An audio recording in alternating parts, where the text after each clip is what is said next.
Sabtu 15 Januari 2022. Salam sukacita bagimu, saudara dan saudariku seiman. Saya amat yakin bahwa ayat kitab suci berikut telah amat akrab di telinga kita. Bunyinya, sebab rancanganku bukanlah rancanganmu, dan jalanku bukanlah jalanmu. Seperti tingginya langit dari bumi, demikianlah tingginya jalanku dari jalanmu, dan rancanganku dari rancanganmu. Ayat ini berasal dari kitab Yesaya, bab 55, ayat 8 sampai dengan ayat 9, dan berbicara tentang kemahakuasaan Allah yang tidak dapat disaingi oleh manusia. Allah selalu memiliki sisi misterius yang tidak terjangkau oleh apapun. Cara kerja Allah seringkali amat unik, bahkan aneh, seturut pandangan manusiawi. Namun, semuanya selalu memiliki hasil yang terbaik. Allah bisa berbuat demikian karena demikianlah hakikat Allah. Ia menguasai segalanya, dan segalanya bisa Ia kerjakan tanpa pernah takut bahwa karyanya itu tidak akan terlaksana. Karya Allah itu sungguh tidak dapat diduga. Saudara dan saudariku seiman, kesadaran akan kemahakuasaan Allah ini amat penting untuk dimiliki guna memahami perikop Injil hari ini yang diambil dari Injil Markus bab 2 ayat 13 sampai dengan ayat 17. Dalam kisah Injil ditampilkan bahwa sesudah Yesus mengajar banyak orang di seputar pantai Danau Galilea, Yesus memanggil Lewi, anak Alfeus, untuk menjadi muridnya. Tidak seperti panggilan para murid lain yang berlangsung aman-aman saja, panggilan Lewi ini amat disorot, bahkan dikecam. Mengapa? Sebab Lewi adalah seorang pemungut cukai, dan profesinya ini sama sekali tidak memperoleh respek dari sesamanya.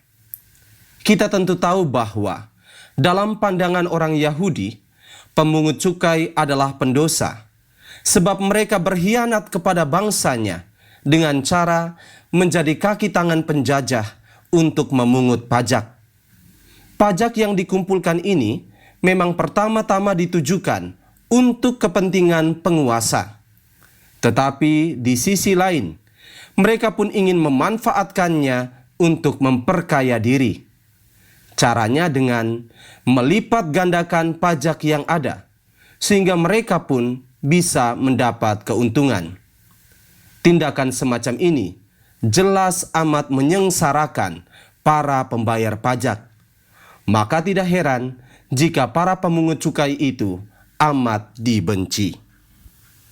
Akan tetapi anehnya, Yesus justru memanggil Lewi, sang pemungut cukai, dengan berujar, "Ikutlah aku." Bahkan hal yang lebih menarik lagi adalah, Lewi dipanggil bukan saat ia sedang berada di rumah atau di tempat lain. Yesus memanggilnya saat ia sedang berada di rumah cukai, atau dengan kata lain, saat ia sedang mengerjakan tugasnya yang dianggap berdosa itu. Keputusan Yesus ini memang benar-benar aneh dan mengejutkan.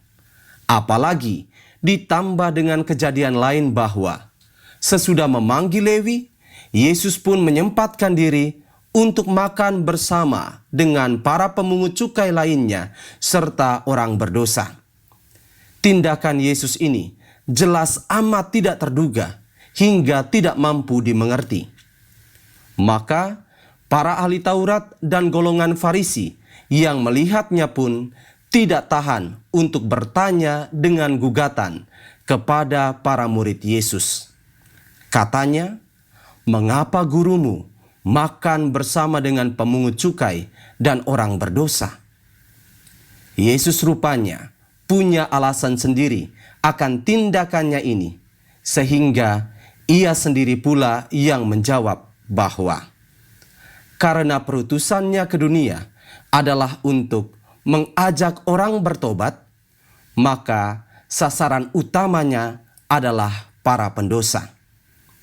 Ibarat orang sakit, para pendosalah yang harus disembuhkan terlebih dahulu dari dosa-dosanya.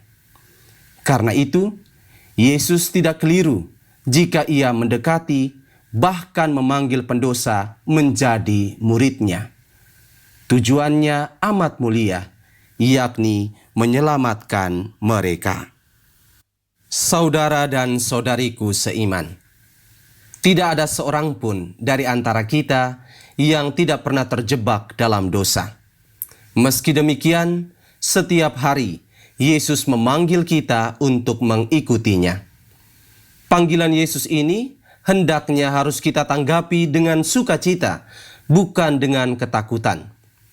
Rasa tidak layak karena berdosa memang patut untuk dimiliki sebagai wujud kerendahan hati di hadapan Allah.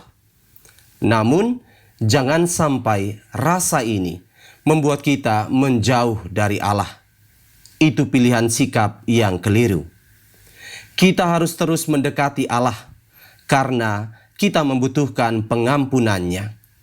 Kita harus saling mendukung satu sama lain dalam menjawabi panggilan Allah, karena keselamatan itu milik kita bersama. Maka, jangan saling merendahkan, apalagi menghakimi dengan dasar kuantitas dosa. Kita semua berdosa, dan kita dipanggil menjadi kudus. Karena itu, mari bahu-membahu untuk berjalan menuju Tuhan yang membawa kebebasan dari dosa. Hidup tanpa dosa, oh indahnya. Tuhan memberkati kita sekalian.